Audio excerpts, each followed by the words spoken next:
Yes, polarization is running rampant these days. Here's an opportunity to catch a few gems from the wisdom of behavioral change expert Ragini Michaels as she shares empowering tips for why it's important to harness and redirect the power of polarization to evoke more conscious leadership and daily conscious living. Presented at the Aspire Resolve virtual conference in December 2020. And here's Ragini. Hi. I am here. Thank you so much. And it's a real honor to follow Sister Zeph. That was quite an amazing experience to listen to her. In juxtaposition to her life experience, I'm talking from a very different angle of vision that I want to share with you. I want to talk about the power of polarization in relationship to conscious leadership. The thing is, I think I'm going to start at a different place than I was planning on doing it. I am your very average, sound asleep, middle class, white, privileged woman. I grew up in the 1940s and 50s when it was the way to be in life was to never rock the boat. The reason I'm sharing that is because it has a direct impact on all that I'm going to be sharing with you today. I'm just checking the clock here to make sure I stay on time. The only thing that I had to be really unhappy about when I was a child, because I had everything, was how unhappy I was because I didn't have everything. It was a very interesting time to grow up in an environment where everything you need is actually provided to you. I mean, we weren't a wealthy family. We were a middle-class family. I had a brother and three sisters. And it was just an interesting experience because I grew up very unconscious, really concerned primarily with myself, which is a true American characteristic in some ways, being totally concerned with my own happiness and my own unhappiness. And it took me many years to find out that maybe there was more to life than considering my viewpoint as being the most important one and feeling hurt because people weren't listening to me or paying attention to me. So one of the values of being, or one of the benefits of being a child of that era, was that I grew up really longing for something that I didn't have yet, and I didn't know what it was. But it turned out to be a longing for something spiritual. I'll just use that word for it. There had to be something more than all of this. So rather than turning me external and looking at the difficulties in the world, my natural inclination was to look inside. And that took me on a spiritual journey where I ended up going to India 9 different times, spent many years doing silent meditation retreats, and discovered that there was something more for me to learn about my own desire to be happy. And I want to share that little story before I get into the polarization because it's completely relevant. I was in India on one of my many trips searching for what was actually inside. I didn't know that at the time, though. And I was sitting on a wall outside of the ashram that I was in. I was a student of Osho or Rajneesh at that time. This was back in the 80s. And I was sitting on a wall outside the ashram, and this beggar came by, who came by a lot of the times, and he had his hands out with the traditional, begging for alms. And he started to walk toward me, but on that day, I really noticed that there was this amazing energy coming out of him through his eyes, and this whole energy about him was just so incredibly beautiful, and he was like just radiating joy. And I looked at him, and he had no teeth. He wore tattered clothes. He had no shoes on. He was a mess. And he was looking so joyful and happy. And I thought to myself, wow, I could never be happy in those circumstances.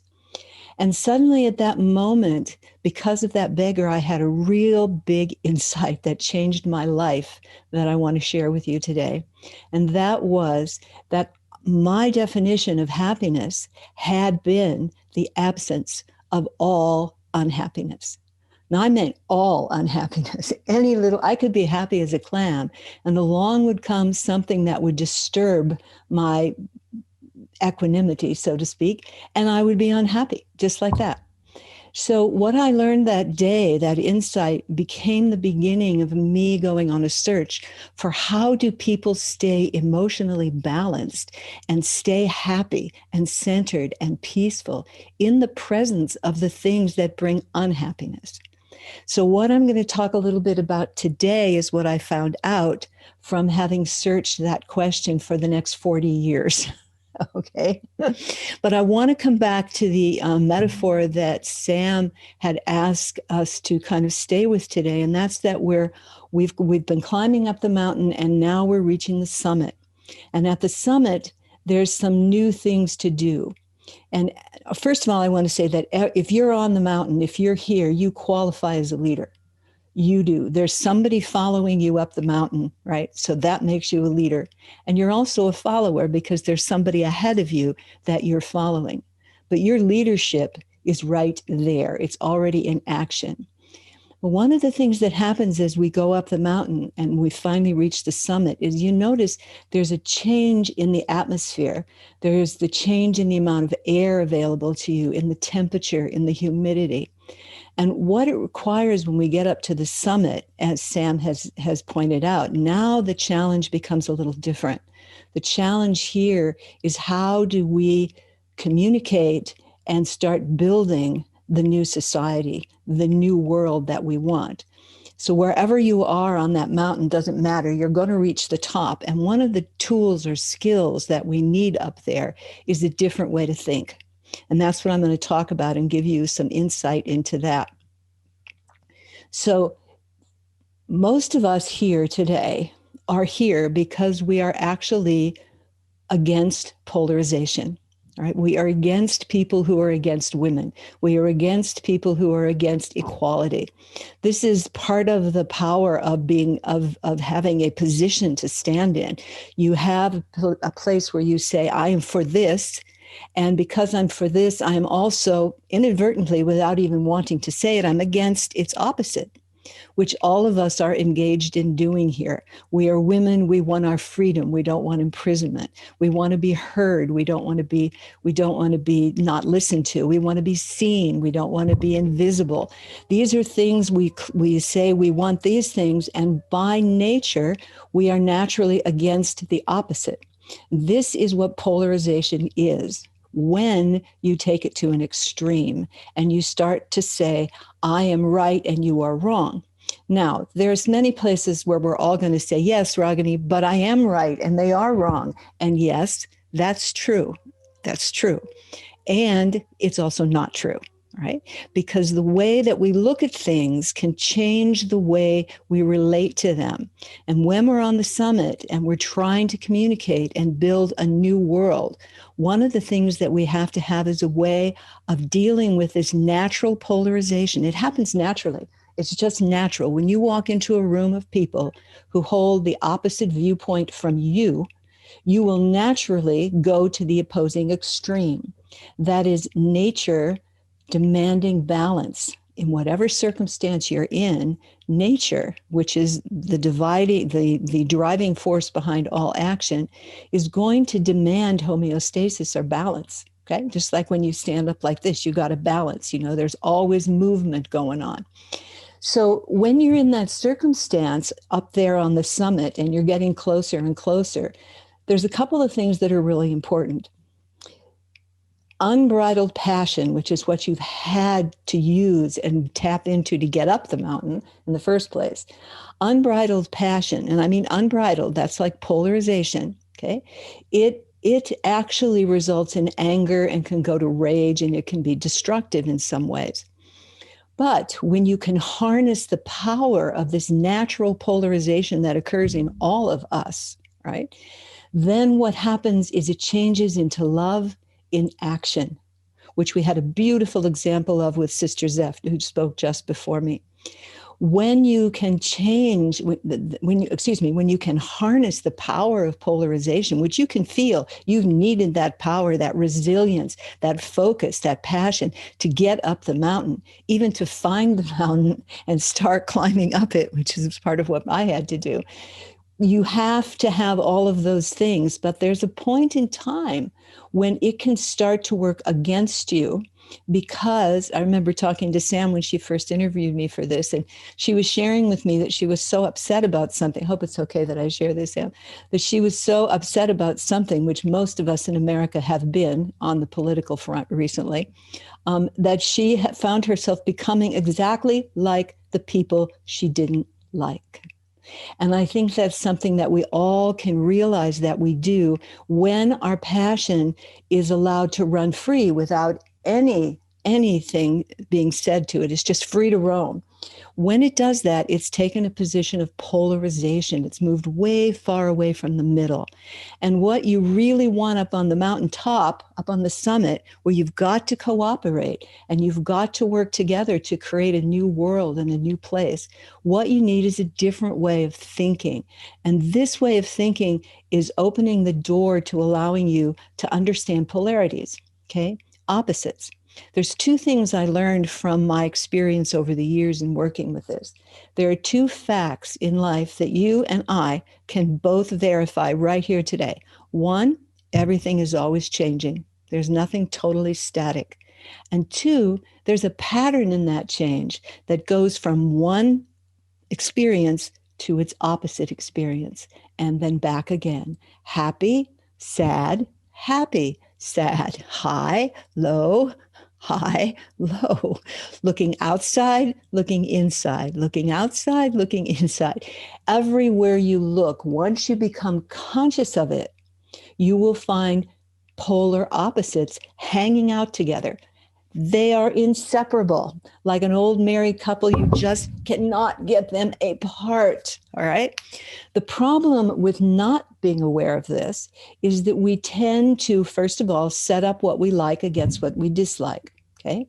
Well, that doesn't work because then our strategy is to get rid of the one we don't like. And as I just said, these polar opposites are married. They're not separable. They're truly not separable. You can't get one and get rid of the other. So if you will allow me, if you're listening there, just, you don't have to stand up, but just in front of you, put out one hand, if you would, like this. And actually, no, let's not do that. Just go inside and pick something that you really, really want, that you're very passionate about. Just think of something that you're really passionate about, that you really want to make happen or support continue happening. It's like what you're passionate about. Just think about that and see if you can imagine that you've got it now. You have it. And here's the thing. It is never going to change, ever. It can't have any movement in it, no growth, because in order for that to happen, something would have to change. And just notice what happens in your body when you think about this being your permanent reality with no movement away from it at all. And just notice what you feel. If you want to put it in the chat, that'd be great. You know, do you feel happy?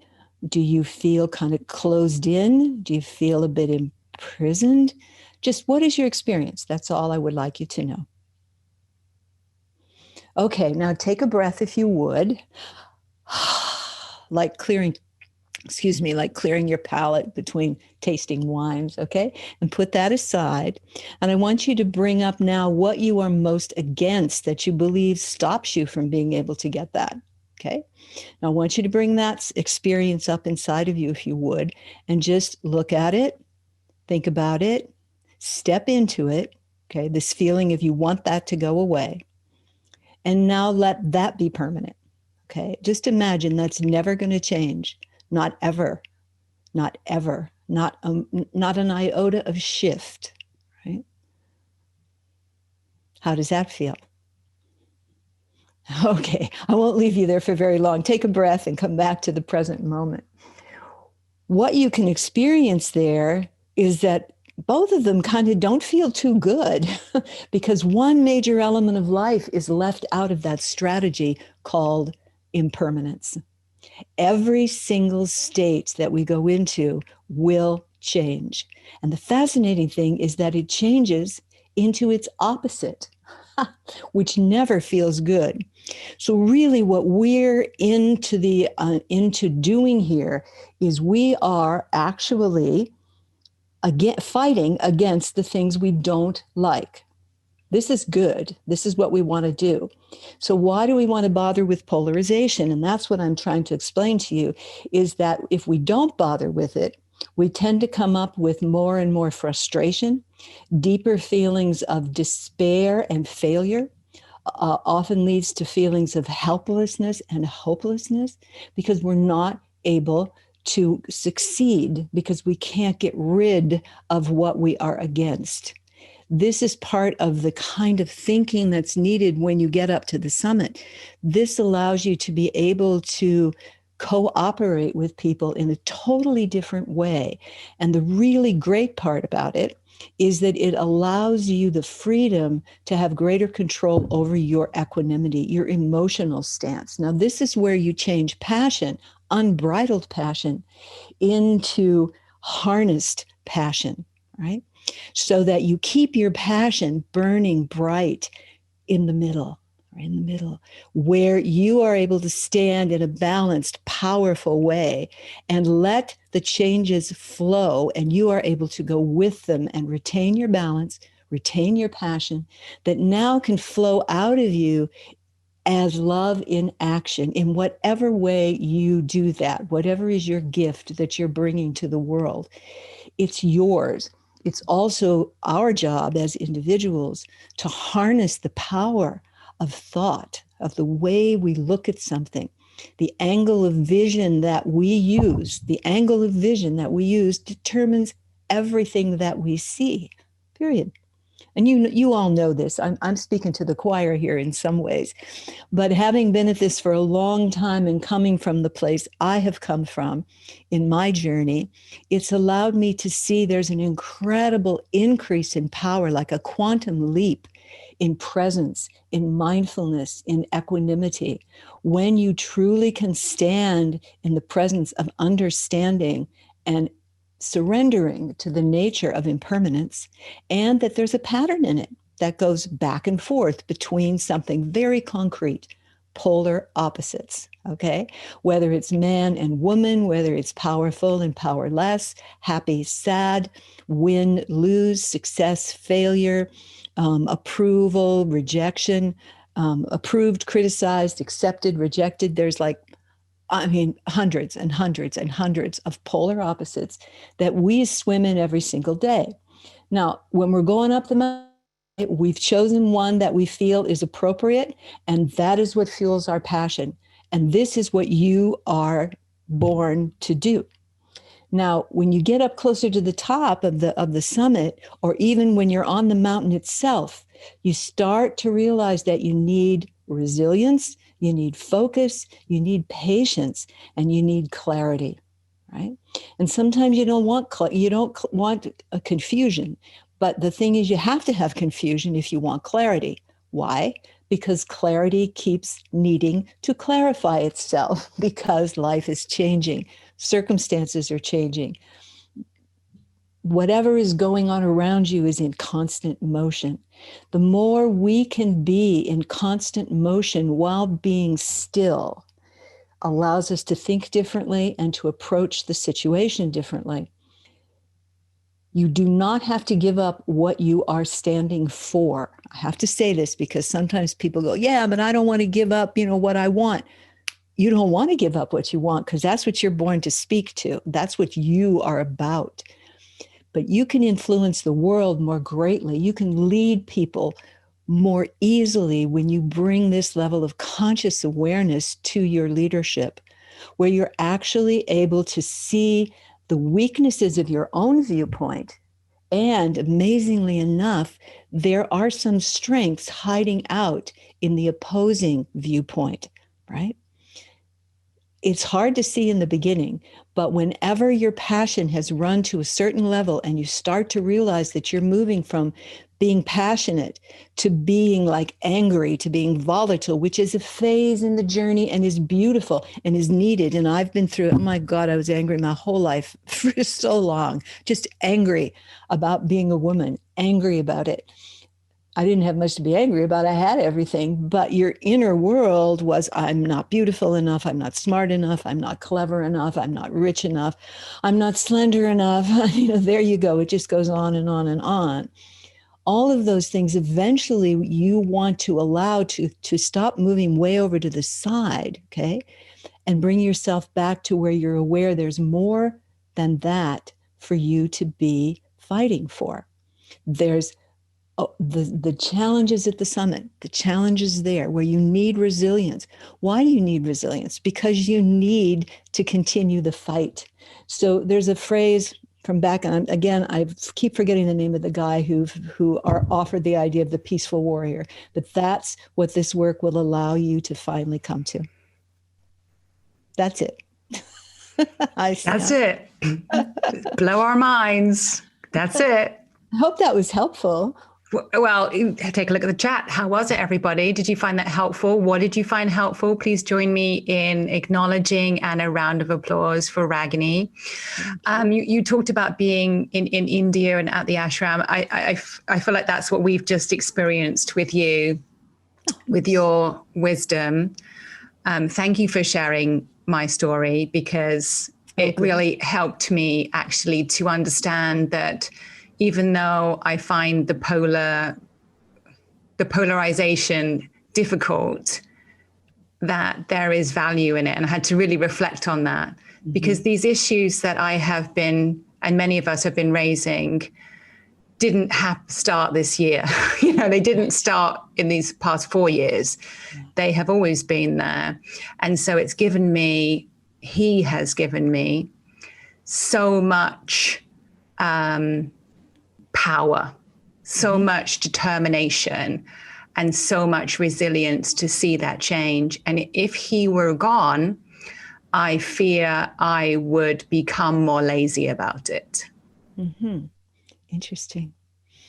Well, that's why it's an inside job, right? It is an inside job, yes. Inside job. So, and a few of you might be guessing who he is. You can post if you can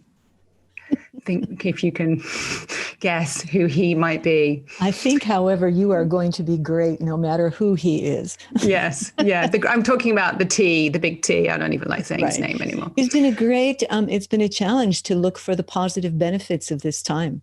Yes. And they're there. They're definitely there. Yes. But it's so nice to be able to become conscious when your own polarization is emerging, because you can feel it in your body.